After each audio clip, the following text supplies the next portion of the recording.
बेटा, जो हर साल नीट का एग्जाम होता है उससे रिलेटेड एक जानकारी है आपके साथ शेयर करेंगे। आप सरप्राइज हो जाएंगे कि इतने सारे काउंसलिंग के राउंड करने के बाद भी जो यूजी नीट है एंड जो पीजी नीट है, इंपॉर्टेंट बात है पीजी की भी सीट्स हैं, ये खाली रह गए ऑल ओवर इंडिया। इसी पर ये न्यूज है। राज्यसभा में जो हमारे केंद्रीय मंत्री हैं उन्होंने ये बयान दे करके बताया है। तो इस न्यूज को आप ये मत समझिएगा कि फैब्रिकेटेड न्यूज है। ऑफिशियली जो डेटा गवर्नमेंट के पास गया है उसके अकॉर्डिंग ये न्यूज है।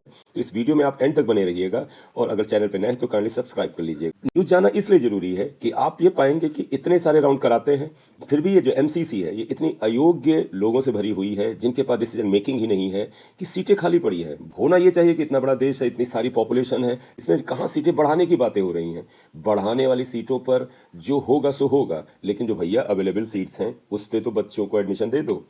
गवर्नमेंट के रिसोर्सेज को खराब कर रहे हो क्योंकि गवर्नमेंट उस सीट के ऊपर पैसा खर्च कर रहा है। किसी मेडिकल कॉलेज में आप मान लीजिए 100 सीट्स हैं, अगर 2 सीट्स खाली हो गई तो जितना खर्चा गवर्नमेंट का 100 सीट्स पे आ रहा है, चाहे वो फैकल्टी का हो, चाहे वहाँ पर टीचर्स का हो या अदर स्टाफ का हो या इलेक्ट्रिसिटी का हो, बिल्डिंग का हो, वो 100 बच्चों को पढ़ाने में भी उतना खर्चा आ रहा है और अगर 2 बच्चे कम हो गए तो 98 बच्चों पे भी उतना आ रहा है। लेकिन ये 2 सीटें खाली रह जा रही हैं। ये हमारे जो स्टूडेंट्स हैं जो कि डिजर्व करते हैं, वो चाहते थे कि उनको एमबीबीएस या पीजी में एडमिशन मिले, सीटें खाली पड़ी है। न्यूज जरा एक बार देख लीजिए। नेशनल एलिजिबिलिटी कम एंट्रेंस यानी नीट के जरिए हर साल मेडिकल कॉलेजेस में यूजी और पीजी के लिए एडमिशन मिलता है। बिना नीट को पास किए मेडिकल कॉलेज में एडमिशन मिल पाना मुश्किल होता है। इसके बावजूद भी इस साल ऑल इंडिया कोटा के तहत यूजी के लिए 485 यूजी की 485 सीट्स खाली हैं। अब इसमें सारी सीट्स होंगी, एमबीबीएस बीडीएस सारा मिला करके है, लेकिन इतनी सीट्स खाली हैं। एंड पीजी के लिए 247 सीट्स खाली हैं। केंद्रीय स्वास्थ्य और परिवार कल्याण राज्य मंत्री भारती प्रवीण पवार ने राज्यसभा में एक लिखित उत्तर में कहा, यानी ये राज्यसभा के अंदर केंद्रीय मंत्री के द्वारा लिखित वक्तव्य जो दिया गया उसकी बात है। पोस्ट ग्रेजुएशन के लिए national eligibility cum entrance NEET PG का परसेंटाइल प्रतिशत पहली बार 0 कर दिया गया था। आपको याद है कि जो केंद्रीय स्वास्थ्य मंत्री हैं मांडविया जी, उन्होंने इस परसेंटाइल को जो मिनिमम था उसको 0 परसेंटाइल कर दिया था। तो थोड़ा सा क्रिटिसाइज भी किया गया था, लेकिन उन्होंने कहा था 0 परसेंटाइल का मतलब 0 परसेंटाइल नहीं, 0 का मतलब है जब तक सारी सीटें भर नहीं जाएंगी हम तब तक काउंसलिंग कराएंगे। तो फिर ये सीटें कैसे खाली रह गई 247?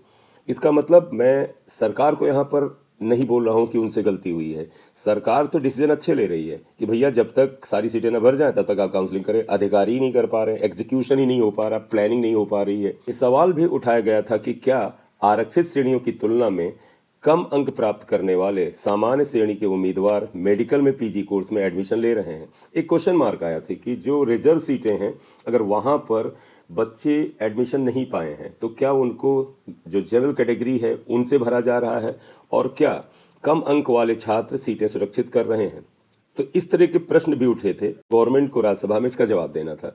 इस पर बताया गया कि स्वास्थ्य सेवा महानिदेशालय यानी डीजीएचएस की medical counselling committee MCC supreme court द्वारा तैयार की गई स्कीम के अनुसार मेडिकल प्रोग्रामों में एडमिशन के लिए नीट यूजी और नीट पीजी काउंसलिंग का संचालन करती है। जी ने कहा कि परसेंटाइल जो है वो रिक्त सीटों को भरने के लिए 0 कर दिया गया है, वो मैं आपको बता ही चुका हूँ।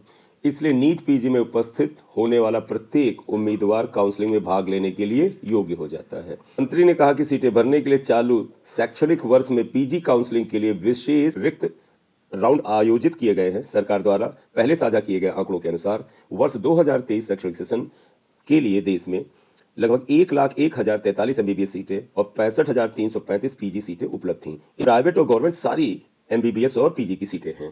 तो ये एक न्यूज़ था बेटा, जिसमें आपके लिए इंपॉर्टेंट फैक्ट ये है, इतने सब राउंड की काउंसलिंग करने के बावजूद भी 485 जो है वो यूजी की अंडर ग्रेजुएट की सीटें खाली रह गई हैं और 247 पीजी की सीटें अभी भी खाली रह गई हैं। तो नेक्स्ट साइड बेटा, आप 2024 का एग्जाम आप लोग दे रहे हैं तो नेक्स्ट टाइम उम्मीद करते हैं कि एमसीसी जो है वो काउंसलिंग का कोई बेहतर तरीका लेकर के आएगा। कोई काउंसलिंग को इस तरीके से कराएगा कि सीट ब्लॉकिंग नहीं होगी।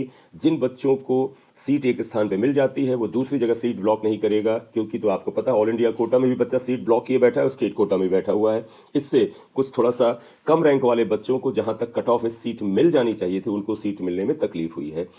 आपको एक चीज और में कहना चाहते हैं कि इस ईयर जैसे ही नीट 2024 का फॉर्म आ जाएगा, उस फॉर्म के आने के तुरंत बाद उस फॉर्म को अगर आप मेरे सहयोग से भर करके और काउंसलिंग में आखिरी तक मेरी मदद चाहते हैं और 2024 के लिए एमबीबीएस की काउंसलिंग की जो फीस है वो 25,000 रुपये होगी।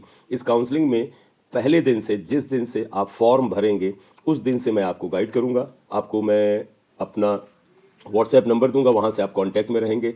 और एंड तक कैसे काउंसलिंग में हम कॉलेज को प्रायोरिटी ऑर्डर में रखें, कैसे हम शुरुआत से ही कॉलेजेस को, एमबीबीएस कॉलेजेस को ऐसे ऑर्डर में रखें कि आपको अच्छे से अच्छा कॉलेज जो है वो अलॉट हो सके। तो काउंसलिंग फीस 25,000 होगी और इसमें जो बच्चे इसमें पार्टिसिपेट करेंगे बेटा, उनको एप्लीकेशन फॉर्म के रिलीज होने की पहली डेट से लेकर के जब तक उनको एमबीबीएस में सीट की आखिरी काउंसलिंग राउंड तक सीट नहीं मिल जाती है, तब तक आपको पूरा सपोर्ट मिलेगा।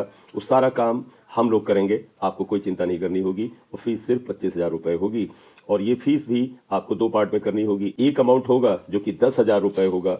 10,000 रुपये आपको at the time of form देना होगा, बाकी 15,000 रुपये जब काउंसलिंग स्टार्ट होगी तब देना होगा। Thank you very much for watching the video.